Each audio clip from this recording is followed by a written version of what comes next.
पाकिस्तान के ex prime minister सरबराह अवाम Pakistan party Shahid Khaqan भाई साहब हमारे साथ मौजूद हैं। भाई साहब बहुत शुक्रिया।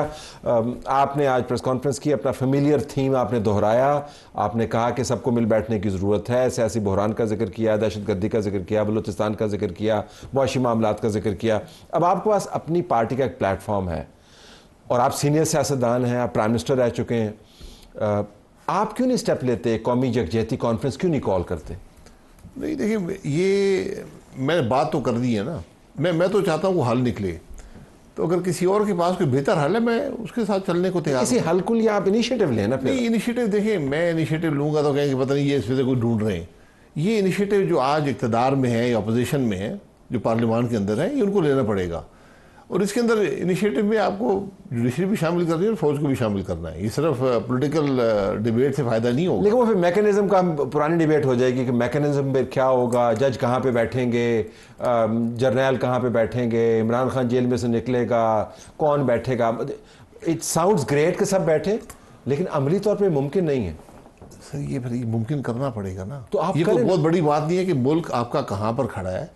आप देखें क्या हो रहा है कि आपके बसों में से उतार कर लोगों को शनाख्ती कार्ड चेक करके उनको शहीद किया जा रहा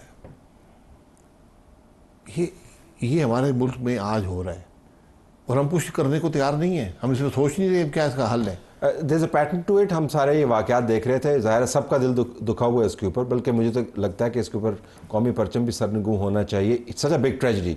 हैविंग सेड दैट, ये तो काफ़ी अरसे से हो रहा है। उस वक्त इतना ग्रिम सूरत हाल पाकिस्तान के बारे में क्यों नहीं थी? आज क्यों आप बेल्स बजा रहे हैं? देखिए, इस तरह नहीं हो रहा। आप पूरे इवेंट्स को देखें जिस तरह हुआ है, और ये बिल्कुल उस इलाके में हुए हैं जहाँ कभी इस किस्म के वाक़यात नहीं हुए थे। इसकी पूरी टाइमिंग देखें, फिर साथ जो दूसरे वाक़यात पेश आए हैं। आप मुल्क की मईशत देख लें, मुल्क की सियासत देख लें, और हर चीज़ दबाव में है, हर तरफ लोग परेशान हैं। तो आप आराम से बैठे हुए सारे। देखो, वो नैरेटिव ये कहता है कि मुश्किलात हैं लेकिन नाउमीदी गुनाह है और हम पहियों पहियों चल रहे हैं, हम मामलात को संभाल रहे हैं, मईशत के नंबर्स बेहतर हैं, सऊदीज़ जो हैं हमें मज़ीद इन्वेस्टमेंट दे रहे हैं, फैसिलिटी दे रहे हैं, कर्ज़े रोल ओवर हो गए हैं, IMF की डील आने वाली, उनका ये नैरेटिव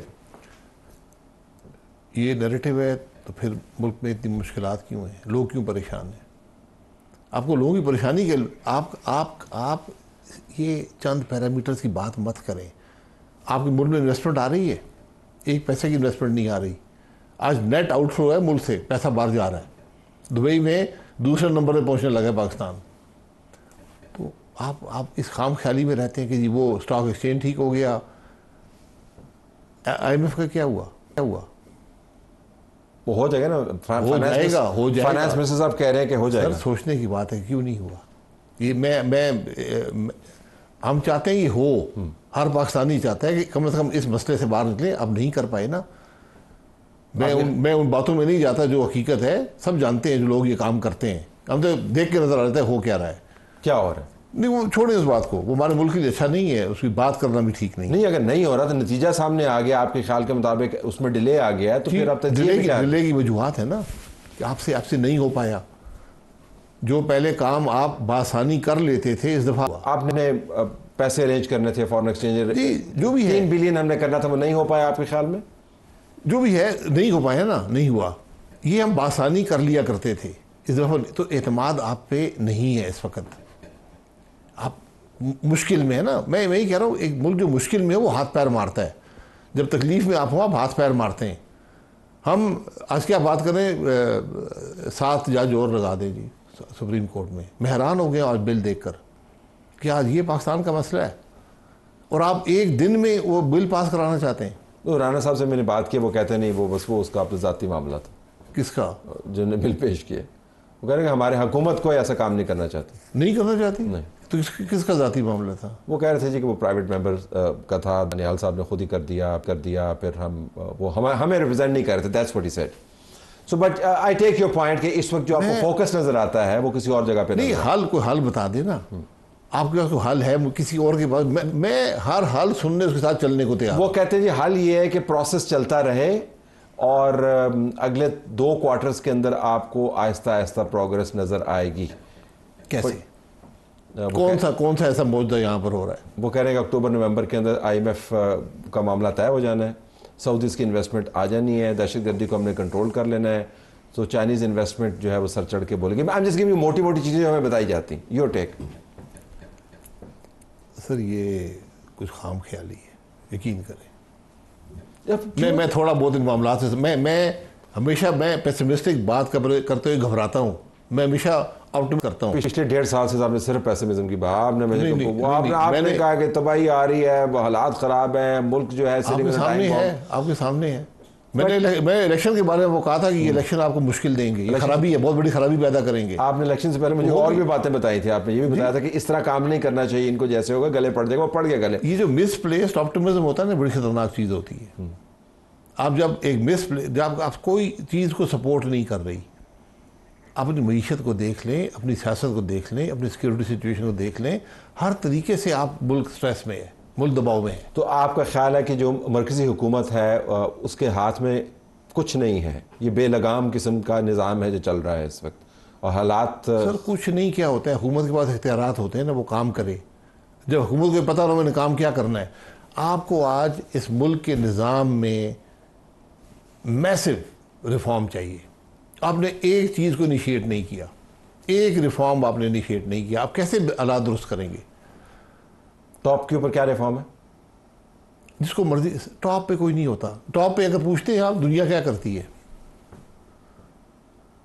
अरस्तू ने क्या कहा था सिकंदर आजम को? लिख के दिया था, उसने कहा मैं तुम्हारे साथ नहीं जा सकता, ये लिख के ले जाओ। नंबर 1 इंसाफ का निज़ाम।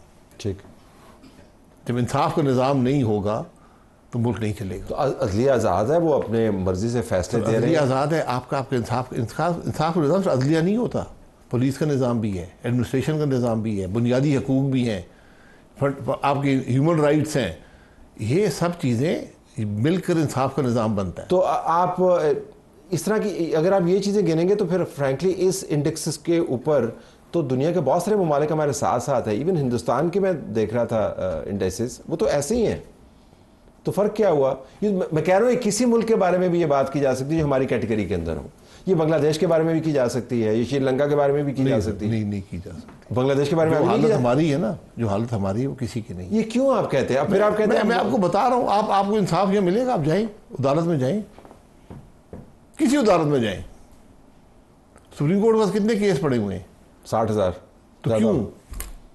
पेंडेंसी लेकिन कब से है? नहीं, पेंडेंसी कब से है यार? 77 साल से है, तो आज ख़त्म करे ना। एक चीफ जस्टिस आया है, वो नया चीज वो फैसला करे कि मैं केसेस ख़त्म करूंगा। आपके हाई कोर्ट में क्या हो रहा है? मैं नैब के कोर्ट में, पहला नैब का केस मैंने भुगता 9 साल, अब 2 केस भुगते हैं 4-4 साल। अब क्या इंसाफ मुझे मिल गया 4 साल के बाद? वहाँ अदालतों में आप जाएँ, 12-12 साल नैब के केस में आपकी ज़िंदगी ख़त्म हो जाती है। लोग बैठे हुए, आप क्यों फैसले नहीं करते? 56 पेशियों में एक गवाह पेश हुआ, क्यों वो केस अदालत में पड़ा रहा? फेंकते उसको बाहर। इंसाफ ये होता है, जहाँ जज ये पूछे मैं तो ऊपर इंस्ट्रक्शन का इंतजार कर रहा हूँ, आएंगी तो फिर बताऊंगा आपको, मुंह में जज कहता है। आप देखें, अपने इन हालात की नफी मत करें। आप कहाँ पे खड़े हैं? मुझे कोई निज़ाम बता दें। करप्शन, जितनी करप्शन आज है पाकिस्तान की तारीख में कभी नहीं थी। ये भी देखें ना, it's such A hyperbolic statement आपने दे दिया। नहीं, फिर मुझे सब साइट करे ना, ये क्यों कह रहे हैं? I would like to know. मैं आपको बता रहा हूँ ना। नहीं, किस बुनियाद पे? 2018 में करप्शन थी, इमरान खान के दौर में मैं समझता हूँ 50% इजाफा हुआ, उसके अंदर इजाफा हुआ जो करप्शन के नाम पे आए थे, करप्शन रोकने के नाम पे। उसके बाद 2 साल हो गए, मैं समझता हूँ 30% और इजाफा हो गया। आप समझते हैं ना? समझते नहीं, मैं रोज़ फेस करता हूँ, लोग रोज़ फेस करते हैं इन बातों को, लोग फेस करते हैं। यहाँ आप FBR में जाएं, वो आला तरीन अफसरान कहते हैं यार पैसे दे के काम करा लो, छोड़ो किधर अदालतों में फीसें भरोगे और क्या करोगे, और कई साल गुजर जाएंगे, पैसे दो काम करो। तो व्हाट्स न्यू? तो पहले भी होता था कुछ न्यूज़। मैं ये कह रहा हूँ, न्यू है ना, रिफॉर्म करना पड़ेगा ना। ये न्यू, आपके पास पहले स्पेस थी, आपने वो स्पेस इस्तेमाल कर ली है। ये बात इसके ऊपर मैं लाना चाहता हूँ। अब स्पेस हमारे पास अवेलेबल नहीं, स्पेस नहीं है बदकिस्मती से। तो अगर आपने 2 जुमलों के अंदर पैगाम देना हो तो आप किसको पैगाम डायरेक्ट करेंगे? ये ना कहें कि मैंने सबको पैगाम दे रहा हूँ, किसको पैगाम डायरेक्ट करेंगे? भाई हालात सबसे पहले अपने आप को डायरेक्ट करूंगा कि मैं तो तुम क्या कर रहे हो? मैंने तो हर आदमी अपने आप से मैंने पूछे। प्रोग्राम का आगाज ही आपसे किया था, आपने कहा था लेकिन जो पार्लियामान के अंदर जो लोग बैठे हैं उन्होंने करना चाहिए, असी तो नहीं करना। सर मैं हर एक आदमी ज़ात से शुरू करे ना। मुल्क वज़ीर-ए-आज़म अपने आप से पूछे मैं क्या कर रहा हूँ, और फौज के सरबराह पूछे मैं क्या कर रहा हूँ, चीफ जस्टिस पूछे मैं क्या कर रहा हूँ, वज़रा पूछे हम क्या कर रहे हैं, चीफ मिनिस्टर पूछे हम क्या कर रहे हैं। आप वही घिसी पिटे निज़ाम जो पुरानी फाइलें हैं उनको साफ़ करके और यहाँ पर बातें कर लेते हैं, फिर चले जाएंगे, फिर ये निज़ाम वहीं पड़ा होगा। हमने बहुत देख ली है ना। मैं पता नहीं कोई 12 वज़ीर-ए-आज़म देखे हैं, कोई 10 फौज के चीफ देखे हैं, 24 चीफ जस्टिस देखे हैं, सैकड़ों चीफ मिनिस्टर देखे हैं, हमें तो कोई बेहतरी नज़र नहीं आई। सो आपके ख्याल में अब ये अनवायबल है जिस तरह ये चल रहा है? आप टोटली अनवायबल है। ठीक, मुझे कोई निज़ाम बता दें जो चल रहा हो। सो एंड रिजल्ट क्या होगा अगर ये ऐसे ही चलता रहा तो? रिजल्ट अवाम की तकलीफ बढ़ेगी, मुश्किलात में इजाफा होगा, एक दिन ये मामला फट पड़ेगा। हर चीज़ का ब्रेकिंग पॉइंट होता है। हमारे लोगों का मेरा ख्याल है हम जो अशराफिया हैं जो भी हैं, हमारी खुशकिस्मती है कि लोगों का यहाँ पर टॉलरेंस बहुत ज़्यादा है। उन्होंने बर्दाश्त किया ये सब कुछ जो होता रहा है उनके साथ। लेकिन अब आपको ख्याल, लेकिन एक दिन आएगा, एक दिन ये एक ब्रेकिंग पॉइंट आता है। हमारा वो ब्रेकिंग पॉइंट, उसकी सतह बड़ी नीचे है और we are touching that now. मेरा ख्याल है स्पेस आपके पास नहीं है। आप आज लीडरशिप का क्राइसिस है। आप आज आपके अवाम का एतमाद इस मुल्क की लीडरशिप पे नहीं है। ये बात सोच लें सारे। I have to leave it there. बहुत शुक्रिया आपने हमें ज्वाइन किया।